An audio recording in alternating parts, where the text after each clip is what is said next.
দেখুন বন্ধুরা, কেকটা কতটা নরম, স্পঞ্জি আর জালিদার তৈরি হয়েছে। আটা, ময়দা, সুজি ছাড়াই তৈরি করতে পারবেন। লাগবে না ডিম, দুধ, চিনি, তেল, ঘি, বাটার। প্রয়োজন হবে না মাইক্রোওভেন বা ওটিজি। নর্মাল গ্যাসের চুলায় জলের ভাপেই খুব সহজে ভীষণ কম উপকরণে মাত্র 10 মিনিটে তৈরি করে নিতে পারবেন। সম্পূর্ণ ভিডিও দেখতে থাকুন, আশা করছি ভালো লাগবে। রেসিপি ভালো লাগলে লাইক, শেয়ার, কমেন্ট ও সাবস্ক্রাইব করে পাশে থাকবেন। দেখে নেওয়া যাক আজকের রেসিপি। নমস্কার বন্ধুরা, আমি পাপড়ি পদ্মাবতী ফুড ক্রিয়েশনে আপনাদের সবাইকে স্বাগত। কেক তৈরি করার জন্য দেখুন আমি এখানে চাল নিয়েছি 1 কাপ, যে নর্মাল চায়ের কাপ, আমি সেই 1 কাপ চাল এখানে নিয়েছি। আর একটা ঘন্টা দুয়েক আগে আমি ভিজিয়ে রেখেছিলাম। এটা আতপ চাল, এটা কিন্তু ঘন্টা দুয়েকের মধ্যেই কিন্তু খুব সুন্দরভাবে ভিজে যাবে। আর একটু যদি গরম জলে ভেজানো হয় একটু কম সময় লাগবে। দেখুন আমি আতপ চাল নিয়েছি।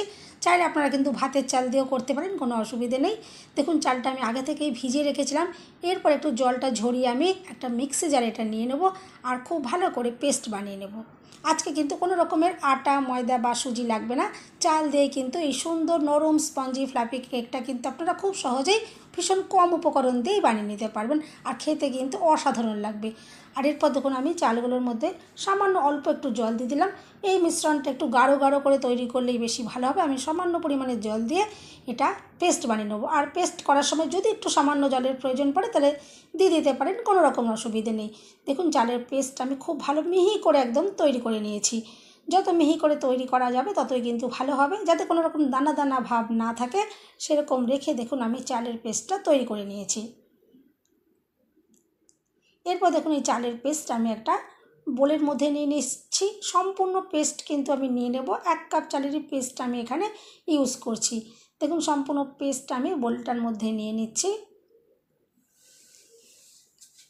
আর মিক্সি জারে অনেকটাই যেহেতু চালের পেস্ট লেগেছিলো, দেখুন আমি সামান্য পরিমাণে একটু জল দিয়ে সেটাও দেখুন একটু নিয়ে নিলাম। আর এরপর একটু দেখুন ভালো করে মিশিয়ে নিচ্ছি।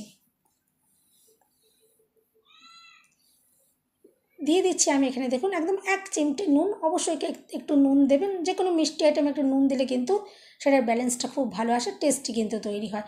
এরপর আমি এখানে দিয়ে দিচ্ছি 1 চামচ ভ্যানিলা এসেন্স।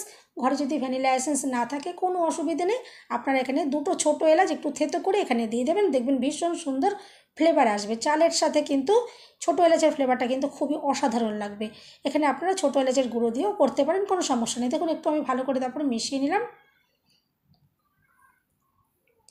এরপর দেখুন আমি আবারও মিক্সি জারটা নিয়ে নিয়েছি। এই মিক্সি জারে এক্ষুনি আমি চালটা পেস্ট বানিয়েছিলাম। এখন দেখুন এই কাপের আমি 1 কাপ দেখুন দিয়ে দিলাম চিড়ে। আর দিয়ে দিচ্ছি ওই কাপেরই হাফ কাপ মতো দেখুন নিয়েছি আমি মিশ্রি। যে দোকানে ছোট ছোট যে কাটিং মিশ্রি পাওয়া যায়, দেখুন আমি চিনির ব্যবহার করছি না, কারণ অনেকে চিনি খান না। আমি মিশ্রি দিয়ে তৈরি করছি, কিন্তু চাইলে আপনারা চিনি দিয়েও করতে পারেন, কোনো অসুবিধে নেই। আমি এখানে মিশ্রিটা ইউজ করলাম। আর দেখুন নিয়েছি হাফ কাপের থেকে একটু বেশি। আমি এখানে কিছুটা পরিমাণ টক দই প্রথমে দিয়ে দিলাম। আর এরপর বাকিটাও আমি পরে এখানে ইউজ করে নেব। এরপর দেখুন এটাও আমি ভালো করে একটু পেস্ট বানিয়ে নেব। দেখুন পেস্ট আমি তৈরি করে নিলাম। আর যেহেতু আমি এখানে কোনো রকমের তেল, ঘি, বাটার কোনো কিছু ব্যবহার করব না, সেই জন্য কিন্তু এখানে যে চিড়ে আর টক দই কিন্তু অবশ্যই ইউজ করতে হবে। তবেই কিন্তু দেখবেন কেক ভীষণই নরম, স্পঞ্জি, ফ্লাফি তৈরি হবে। দেখুন সম্পূর্ণ মিশ্রণটা আমি এখানে দিয়ে দিলাম। আর এরপরে খুব ভালো করে দেখুন মিশিয়ে নেব। আর এখনও এখানে উপকরণ মেশাতে বাকি রয়েছে, সেটা আমি শেষে একদম ইউজ করব। এখন আমি আপাতত এটা এইভাবে একটু রেখে দিচ্ছি, ততক্ষণ আমি বাকি কাজগুলো করে নেব। দেখুন আমি একটা কড়াই কিছুটা দেখুন জল দিয়ে আর একটা দেখুন ভেতরে স্ট্যান্ড রেখে দিয়েছি। আর একটা ওপর থেকে চাপা দিয়ে দেবো আর জলটা খুব ভালো করে ফুটিয়ে নেব। মিনিট 5 ফুটিয়ে নিলেই কিন্তু হয়ে যাবে। দেখুন এটা আমি বসিয়ে দিলাম। আর যে পাত্রের ভেতরে আমি কেকটা তৈরি করবো, এখানে দেখুন নর্মাল স্টিলের আমি একটা বাটি নিয়েছি। আপনারা কিন্তু ঘর থাকা যে কোনো বাটিতে করতে পারেন, কোনো রকম মোল্ডের কোনো রকম প্রয়োজন পড়বে না। আর দেখুন এভাবে একটু সাদা তেল মাখিয়ে নিচ্ছি। বাটার পেপারও কিন্তু কোনো রকম কেনার প্রয়োজনই পড়বে না। নর্মাল ঘরে থাকা বাটি আর এরকম সাদা তেল মাখিয়ে নিলেই কিন্তু হয়ে যাবে। মোল্ডও কিনতে হবে না, বাটার পেপারও কেনার কোনো রকম প্রয়োজন পড়বে না।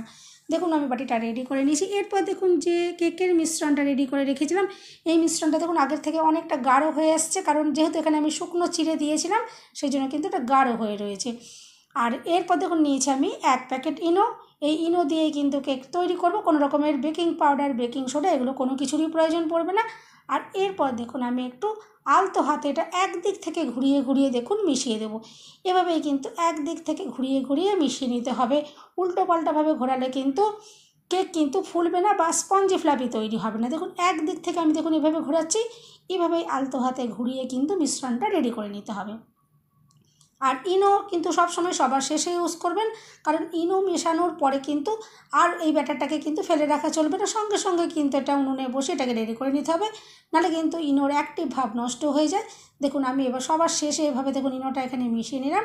আর এরপর দেখুন আগে থেকেই দেখুন বাটিটা আমি তেল মাখিয়ে একদম রেডি করে রেখে দিয়েছিলাম। এই বাটির মধ্যে দেখুন সঙ্গে সঙ্গে আমি মিশ্রণটা দেখুন ঢেলে দিচ্ছি, আর সম্পূর্ণ মিশ্রণটাই আমি এখানে দিয়ে দেবো।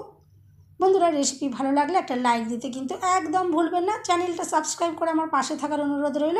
বেল বাটন ক্লিক করে রাখবেন, আমি যখনই নতুন ভিডিও আপলোড করব সঙ্গে সঙ্গে নোটিফিকেশান সবার আগে আপনি পেয়ে যাবেন।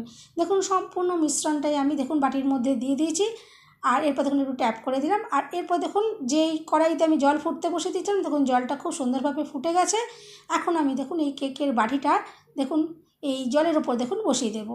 আর জলটা একটু বুঝে ইউজ করবেন, যাতে এমনভাবে জলটা না হয় যে ওপরে যেন বাটির মানে কেকের বাটির ভেতরে যেন জলটা উপচে না ঢুকে যায়, এরকম একটু খেয়াল রেখে দেখুন একটু নিচে রয়েছে জলটা, ঠিক এভাবে করে জলের ব্যবহারটা করবেন। ওপর থেকে দেখুন আমি একটা ভালো করে চাপা দিয়ে দিলাম, যাতে ভেতরের বাষ্পটা কোনোভাবে না বাইরে বেরোতে পারে। এরপরে দেখুন মিডিয়াম ফ্লেমে আমি এটা 10 মিনিট ভাপিয়ে নেব। 10 মিনিটের মধ্যেই কিন্তু কেক রেডি হয়ে যাবে। একটা কাঠি আপনারা দিয়ে এখানে দেখতে পারেন, বা একটু হাতের আঙুলও যদি ওপর থেকে আলতো করে দেন, দেখবেন বুঝতে পারবেন যে এটা চিপচিপ করবে না, শক্ত লাগবে, তখনই কিন্তু নামিয়ে নিতে পারেন। দেখুন নামিয়ে নিয়েছি আমি এটা। আর কেক রেডি হয়ে যাওয়ার সাথে সাথেই কিন্তু এটা কড়াই থেকে নামিয়ে রাখবেন। আর এখন দেখুন এটা সম্পূর্ণ আমি ঠান্ডা করে নিয়েছি, আর ঠান্ডা হয়ে যাওয়ার পর তবেই কিন্তু বাটি থেকে বার করতে হবে, নাহলে কিন্তু গরম অবস্থায় বাটি থেকে বার করলে কেক কিন্তু ভেঙে যেতে পারে। দেখুন সম্পূর্ণ ঠান্ডা হয়ে যাওয়ার পরে আমি দেখুন বাটি থেকে বার করে নিয়েছি। আর কেকটা দেখে তো আপনারা বুঝতেই পারছেন যে কতটা দুর্দান্তভাবে তৈরি হয়েছে, আর খেতেও কিন্তু ভীষণই অসাধারণ লাগে। আমি একটু দেখুন ড্রাই ফ্রুটস দিয়ে সাজিয়ে নিলাম, আপনারা যে কোনো ড্রাই ফ্রুটস দিয়ে সাজিয়ে নিতে পারেন। আর কতটা নরম হয়েছে আমি আশা করছি আপনারা ভিডিও দেখে নিশ্চয়ই বুঝতে পারছেন। এরপরে কেক আমি একটু আপনাদেরকে কেটেও দেখাবো, দেখবেন ভেতর থেকে যে কতটা নরম, স্পঞ্জি আর জালিদার তৈরি হয়েছে। আপনারা কাটাটা দেখে কিন্তু নিশ্চয়ই বুঝতে পারছেন যে কেকটা কতটা নরম হতে পারে। আর এরপর আমি সামনে থেকে একটা টুকরো আপনাদেরকে দেখিয়ে দেবো যে কেকটা কতটা জালিদার তৈরি হয়েছে আর ভীষণই নরম, স্পঞ্জি।